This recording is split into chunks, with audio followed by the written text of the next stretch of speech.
하나님과 그 백성이 관계가 회복되는 것은 정말 큰 축복이죠.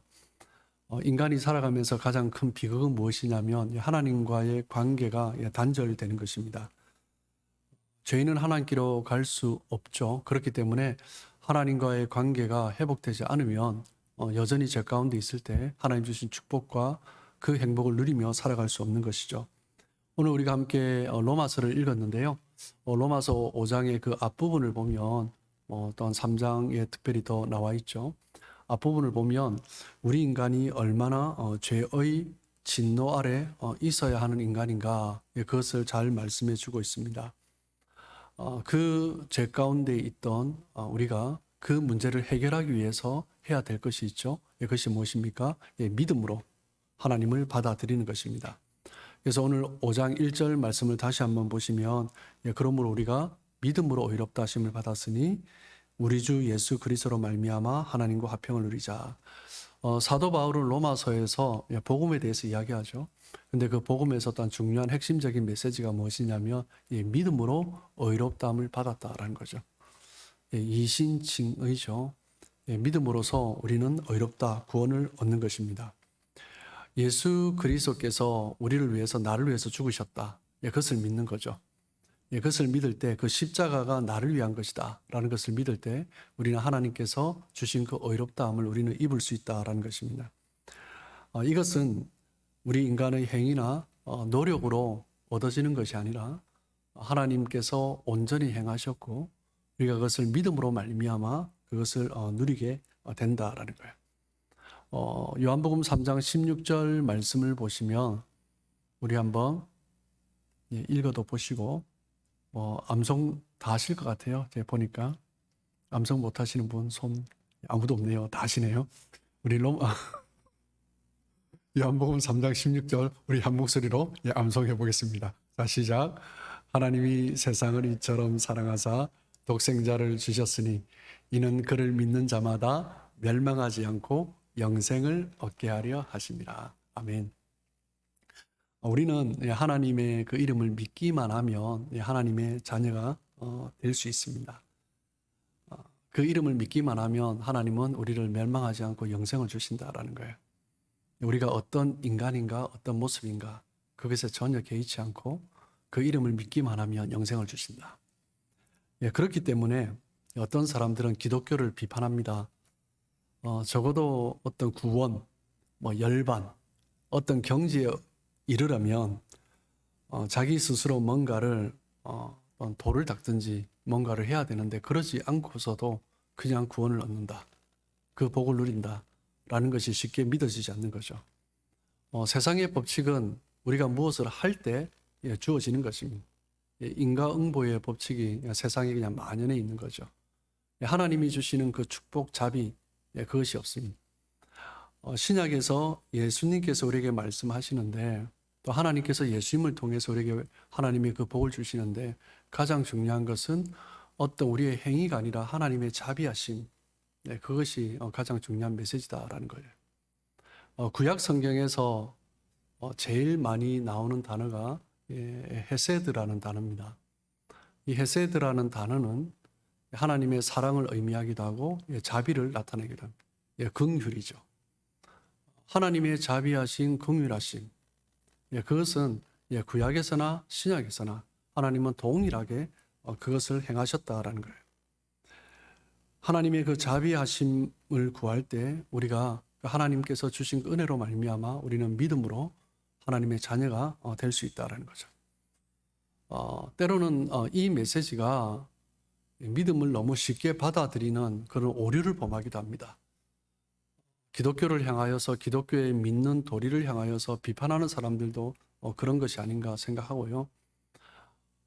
외부의 사람들, 그리스도를 믿지 않는 사람들이 비판하는 것뿐만 아니라 교회 안에서도 예수를 믿는다고 하면서도 이 교리를 너무 가볍게 여기는 사람들이 꽤 많다라는 거죠. 여러분 다들 교회 오시기 위해서 다들 차를 타고 오셨는데 차를 타고 오면 올 수 있으니까 또 많은 분들은 또 이제 운전을 하면 고속도로를 타면 또 금방 올 수 있으니까 우리는 이렇게 예배 드리는 이 장소에 함께 모이는 것이 그렇게 어렵지 않을 수 있습니다. 뭐 때문이냐면 도로가 너무 잘 닦여 있는 거죠. 이 도로가 이렇게 닦여 있기 위해서 수많은 사람들이 희생을 하고 헌신을 했습니다. 그 수많은 세월들이 지났을 때 우리가 그것을 누릴 수 있는 거죠.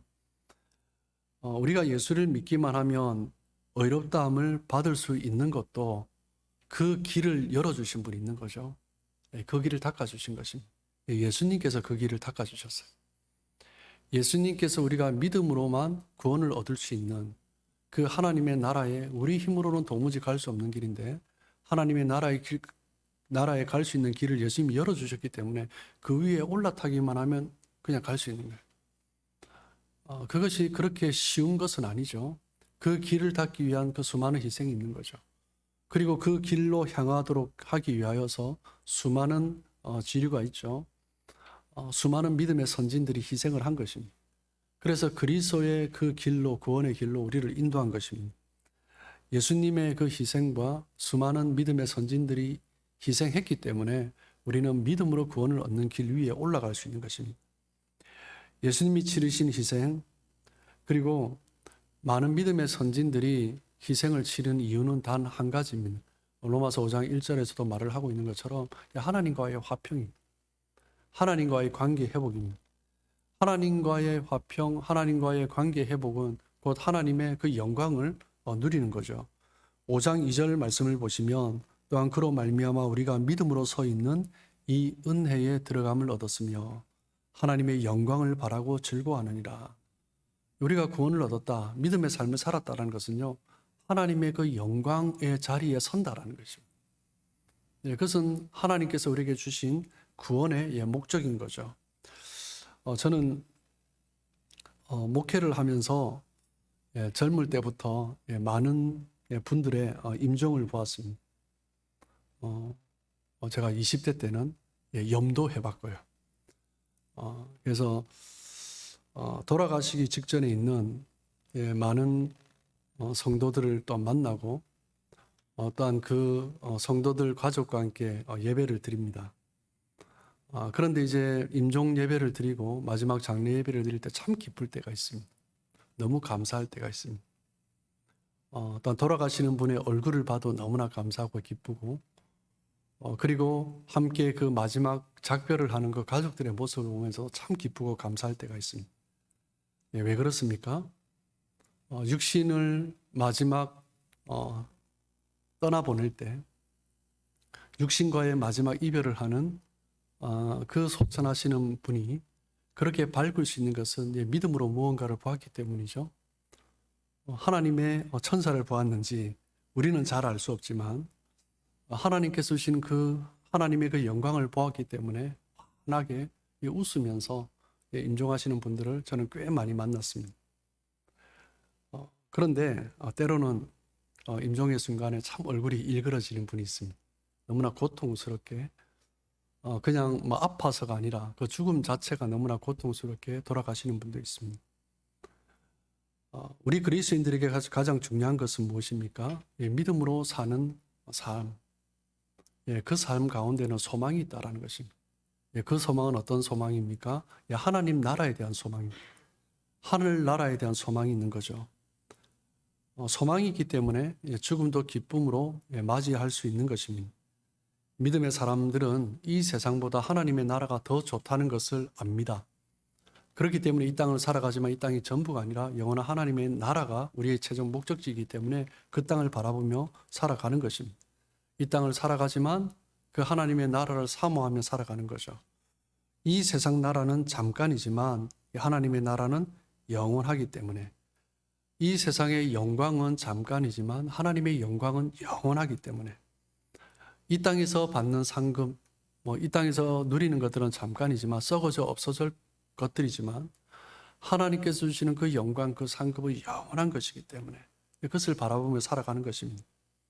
그렇기 때문에 믿음의 사람들은 이 땅을 살아가면서 하늘의 상급을 쌓아요. 하나님이 주시는 그 나라가 영원한 나라이기 때문입니다. 얼마 전에 부산 세계로 교회에 한 장로님이 저희 토론토를 방문하셨어요. 집사님 통해서 진을 통해서 잠깐 또 소식을 들었는데 그 장로님이 참 대단한 분이더라고요. 그래서 세계로 교회가 건축을 하는데 재정이 많이 모자랐어요. 근데 이제 믿음으로 건축을 해간 거죠. 그런데 이 장로님이 자기 비즈니스를 하는데 다 저당을 잡히고 일단 그 은행에 저당 잡히고 개인 돈을 150억을 빌린 거예요. 융자를 한 거예요. 자기 이름으로. 그러면서 그 건축을 했다는 거예요. 그리고 그렇게 건축을 하는 것뿐만 아니라 교회 건축 현장에 컨테이너를 하나 갖다 놓고 거기서 살면서 그 건축 현장을 지켰다라는 거예요. 참 그것도 대단하죠. 참 그분에게서 볼 수 있는 것은 뭐예요? 은행에서 돈을 빌렸다라는 것은 그 돈이 없다라는 거예요. 그런데도 하고 싶다라는 거죠. 내가 가지고 있는 것 할 수 있으면 저당을 잡혀서라도 하나님이 교회를 세우는데 내가 헌신하고 싶다라는 거예요. 그렇게 헌신하면서 할 때 반드시 그런 것은 아니지만 그것을 교회가 그러고 난 다음에 더 많이 교회가 부흥하게 되고 교회가 이제 그 갚아주는 거는 말할 것도 없고요. 그리고 또 뿐만 아니라 자기 비즈니스도 더 번창해지는 그런 은혜가 있는 거죠. 하나님의 방법은 그런 것 같아요. 우리가 있어서 하는 것이 아니라 믿음으로 할 때 얘는 그냥 놔두면 안 되겠다 싶은 거죠. 그러니까 하나님께 더 책임져 주시는 것입니다. 교회는 항상 그렇습니다. 부흥한 교회들의 공통점은 뭐냐면요. 우리가 가지고 있는 것 가지고 뭔가 하려면요. 절대 뭔가를 할 수 없습니다. 결론은 뭐냐면 우리의 한계를 못 넘어서는 거죠. 우리가 가지고 있는 것보다 넘치는 것을 할 때 하나님이 이 교회는 그냥 놔두면 안 되겠다 싶으신 거죠. 그러면서 더 부어주시는 것입니다. 우리의 개인의 삶도 마찬가지입니다. 내가 하나님 앞에 살아갈 때 내가 쪼들려서 이것 가지고 어떻게 아웅다웅 살아가며 그냥 늘 그 자리에 있는 거예요. 그런데 내가 가지고 있는 한계를 넘어서서 할 때 하나님 그냥 놔두시면 안 되니까 채워주시는 것입니다.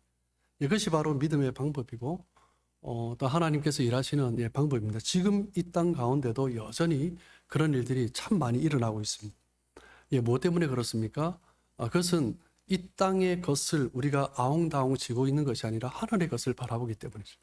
하나님 나라를 바라보기 때문에 믿음으로 그렇게 결단하며 나갈 수 있는 것입니다. 사도 바울은 이 세상을 빨리 떠나고 싶었습니다. 빨리 이 세상 떠나고 주님 계신 곳 하늘나라 빨리 가고 싶었습니다. 믿음 신앙생활 하는 사람들 다 그렇지 않겠습니까? 이 땅 살아가는 거 쉽지 않죠, 그죠? 우리 빨리 천국 가고 싶지 않습니까, 그죠? 그런데 하나님께서 우리에게 이 땅에서 살아가는 동안 할 일을 남겨두신 거죠. 그래서 할 수 없이 우리가 살아있는 것 아닙니까? 빌립보서 1장 23절에 보시면 내가 그 둘 사이에 끼었으니 차라리 세상을 떠나서 그리스도와 함께 있는 것이 훨씬 더 좋은 일이라. 그렇게 하고 싶으나 내가 빨리 세상을 떠나고 싶은 거예요. 빨리 이 세상에서 육신과 작별하고 영원한 하나님의 나라에 빨리 가고 싶은 거예요. 그게 훨씬 더 좋은 일이다 라고 말을 하고 있습니다. 무엇 때문에 그래요? 주님을 사랑하기 때문이죠. 그러니까 빨리 가고 싶은 것입니다.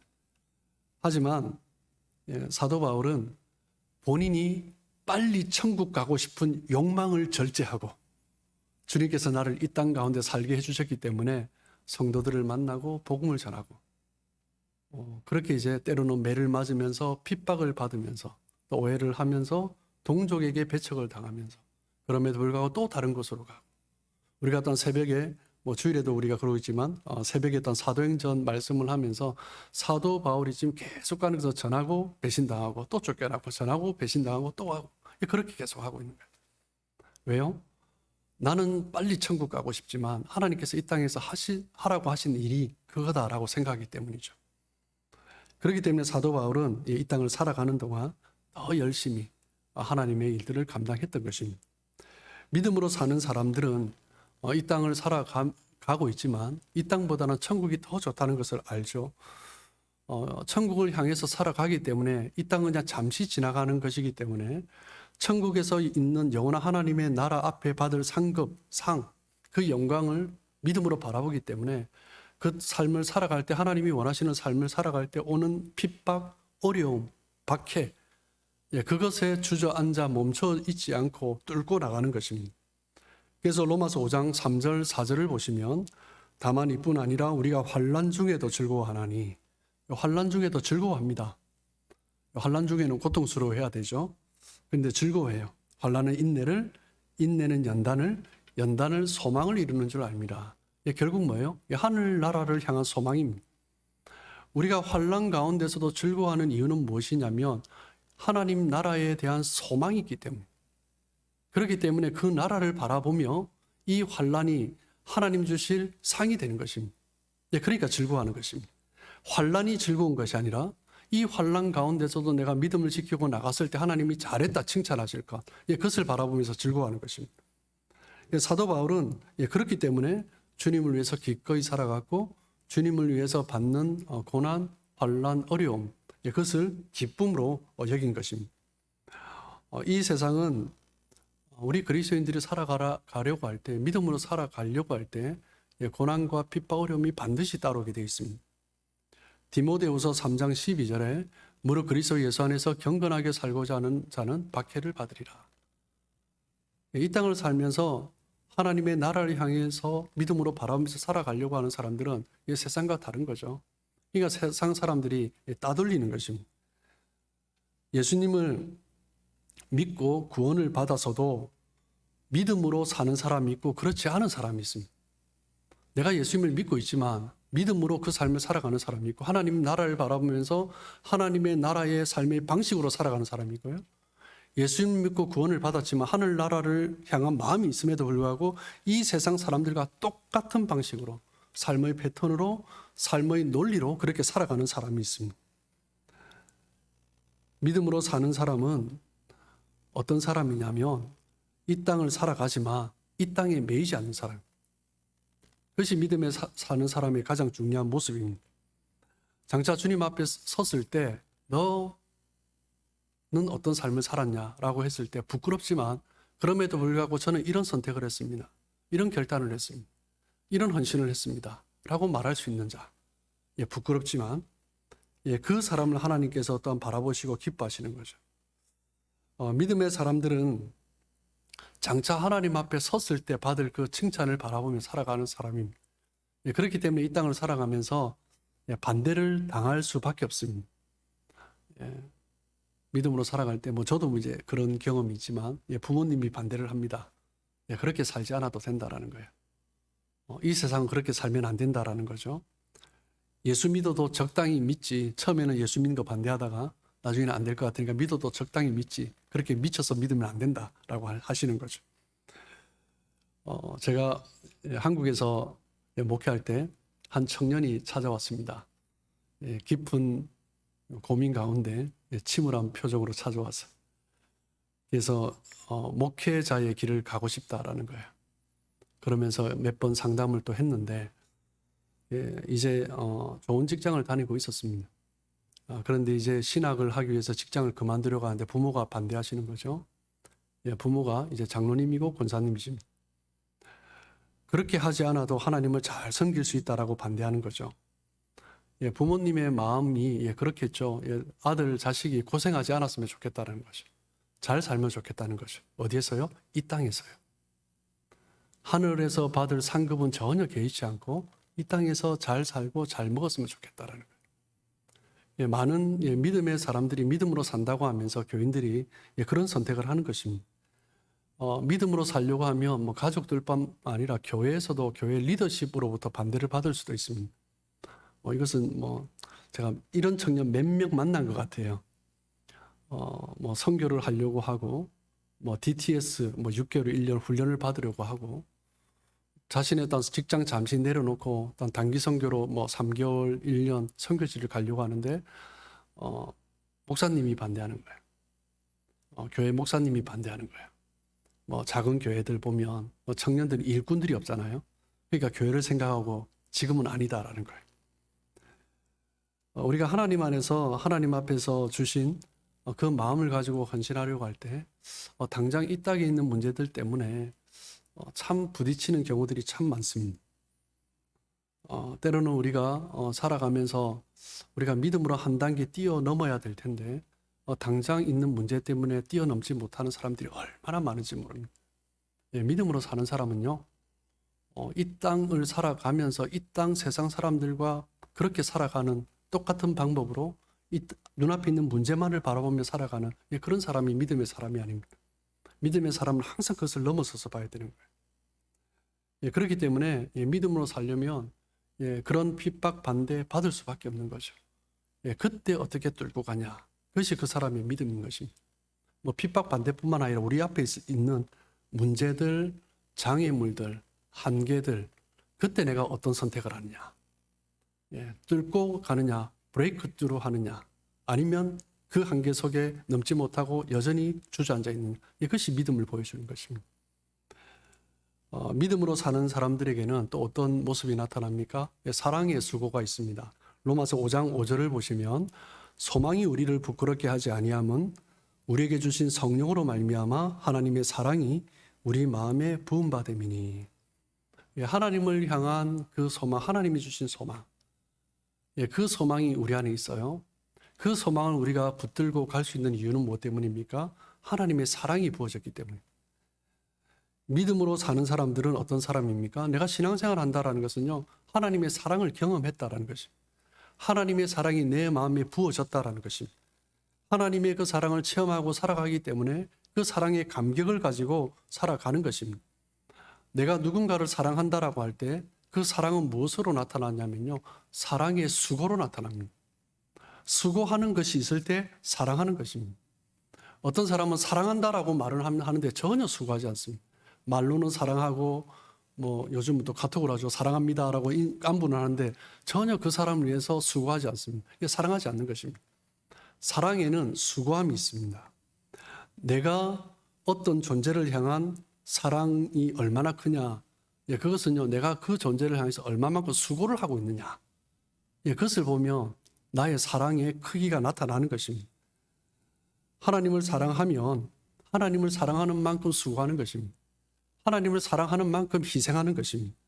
하나님을 사랑하는 만큼 내가 헌신할 수 있는 것을 헌신하는 것입니다. 하나님을 사랑하는데 하나님께서 기뻐하시는 수고는 하지 않고 헌신하지 않고 하나님을 사랑한다고 하면 그건 그냥 말로만 하는 거죠.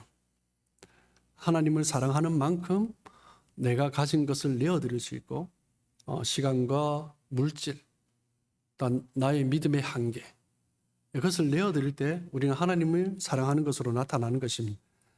주님을 사랑하는 자는 주님을 위해서 수고하기를 기뻐하는 것입니다. 주님을 위해서 수고하는 사람을 뭐라고 부릅니까? 헌신자라고 부릅니다. 주님을 위해서 헌신한 거죠. 믿음으로 사는 사람들은 그렇기 때문에 하나님을 위해서 우리가 수고하고 하나님을 기쁘시기 위해서 헌신하고 하나님의 영광을 위해서 우리의 삶을 드리는 것입니다. 하나님의 사랑을 받은 사람은 그 사랑을 이 땅 가운데 또 나타내면서 살아갈 수 있는 거죠. 하나님의 그 사랑을 깨닫고 내가 감격하고 살아갈 때 때로는 이전에는 감당하지 못했던 그것까지 내가 녹여낼 수 있는 것입니다. 이전에는 그냥 이에는 그냥 계속 그렇게 살아가는 거죠. 내가 당했다면 그냥 끝까지 갚아주는 것입니다. 이게 세상 사람들의 방식이죠. 그런데 하나님의 사람은 원수까지 사랑하라라고 말씀하시는 것입니다. 하나님의 사랑을 깨달았기 때문에 하나님께서 기뻐하시는 것이 무엇일까? 그리고 하나님의 사랑을 깨달았기 때문에 필요하다면 원수까지 품고 인내하는 것입니다. 다윗은 하나님의 사랑을 정말 깊이 깨달은 사람입니다. 그래서 자신의 위치에서 자신이 할 수 있는 최선의 삶을 살았습니다. 이것이 뭐예요? 다윗은 성전을 지어 바치고 싶었어요. 하나님의 법궤가 하나님의 그 임재를 상징하는 그 궤를 보면서 너무 초라하겠는 거예요. 그래서 하나님께서 거하시는 그곳을 자신의 왕궁과 비교할 수 없는 아름다운 것으로 짓고 싶었습니다. 그런데 하나님께서 막으셨죠. 그러면 멈출 만도 한데 다윗은 포기하지 않았습니다. 내가 하나님의 성전을 짓지는 못할지라도 성전을 지을 수 있는 재료는 준비하겠다는 거예요. 모든 금과 백향목과 모든 보화들을 다 준비합니다. 그러면서 다윗은 무엇을 보는 거예요? 나는 짓지 못하지만 내 다음 세대에 지어질 그 성전을 믿음으로 바라보면서 내가 준비해 가는 것입니다. 하나님은 그 다윗을 너무나 기쁘게 여기신 거죠. 하나님을 사랑하다 보니 다윗은 기름 부음 받은 사울을 함부로 자기 손으로 대적하지 못하는 것입니다. 뭐 때문에요? 하나님의 사랑을 내가 입었기 때문에. 하나님의 사랑을 입은 사람은요, 하나님의 기름 부으심 받은 자를 함부로 하지 않습니다. 하나님의 사랑이 너무나 크기 때문이죠. 그를 붙들고 하나님께서 일하실 것을 알기 때문이죠. 비록 사울이 악한 모습 가운데 있지만 하나님께서 사울을 기름 부어서 왕으로 세우셨기 때문에 하나님께 맡기는 것이 결코 자기가 헤아려 하지 않았습니다. 뭐 때문에요? 다윗은 하나님을 사랑하기 때문에. 그 하나님을 사랑하기 때문에 그 사울의 집안이 몰락했을 때 마지막까지 남아있는 원수의 자식이죠. 손주죠. 무비보셋을 자신의 아들들이 먹는 식탁에, 왕의 식탁에 불러서 함께 먹이지 않습니까? 그 어떻게 보면 정치적으로 보면 대적이죠. 자기를 죽이려고 했죠. 그런데 그 자손이 반란을 일으킬 수도 있잖아요. 그런데 그 자손을 그 왕의 식탁에서 함께 먹이는 것입니다. 원수까지 사랑하는 거죠. 하나님의 사랑을 받아본 사람은 그런 삶을 살아가는 것입니다. 로마서 5장 6절, 우리 오늘 본문 마지막 절을 보시면 우리가 아직 연약할 때의 기약대로 그리스도께서 경건하지 않은 자를 위하여 죽으셨도다. 믿음으로 산다라는 것은요, 그리스도께서 우리의 죄를 위해서 죽으셨다. 그 그리스도의 죽으심으로 말미암아 내가 살아가고 있다는 것입니다. 그것이 믿음으로 산다라는 것입니다. 믿음으로 산다라는 것은 그 하나님의 그 사랑을 입으면서 내가 살아가고 있다는 것입니다. 그것이 믿음으로 사는 삶의 모습입니다. 그리스도께서 나를 위해서 죽으시고 그리고 그 죽음을 이기고 부활하셨기 때문에 그 그리스도를 믿는 사람들은 반드시 승리한다라는 거예요. 그 승리를 믿고 살아가는 거죠. 그것이 믿음으로 산다라는 것입니다. 그래서 그리스도를 믿는 사람들의 삶의 모습을 보면요, 그렇게 침울하고 그렇게 비관적이고 비판적이고 그렇게 이것저것 못할 만큼 막 수축해 있고 그럴 수가 없습니다. 믿음으로 사는 자의 모습은요, 항상 기쁨이 있고 감사가 있고 사랑이 있고 그리고 한계가 없습니다. 하나님이 하신다라는 믿음 때문입니다. 믿음의 사람들은 이 세상보다 하나님의 나라가 더 좋다는 것을 압니다. 언제나 그 나라를 바라보며 살아갑니다. 그렇기 때문에 이 세상이 전부가 아닙니다. 이 세상과 붙들고 아웅다웅하지 않습니다. 하나님의 나라가 영광이 전부이기 때문에 믿음의 사람들은 하나님의 영광을 바라보기 때문에 이 땅을 살아가는 동안 어떤 어려움과 핍박이 있어도 멈추어 서 있지 않습니다. 그것을 넘어서는 거죠. 그리고 믿음의 사람들은요, 그 사랑으로 우리가 믿음의 길을 걸어가기 때문에 사랑의 수고로 그 믿음이 나타나는 것입니다. 믿음의 사람으로서 그 하나님의 나라를 향한 소망을 가지고 그리고 어떤 핍박, 어려움, 한계도 믿음으로 걷더니 브레이크드로 하시고 그리고 하나님이 주신 그 사랑 안에 잠겨서 그 사랑으로 품고 인내하며 살아가는 귀한 삶 되시길 주님의 이름으로 축복합니다.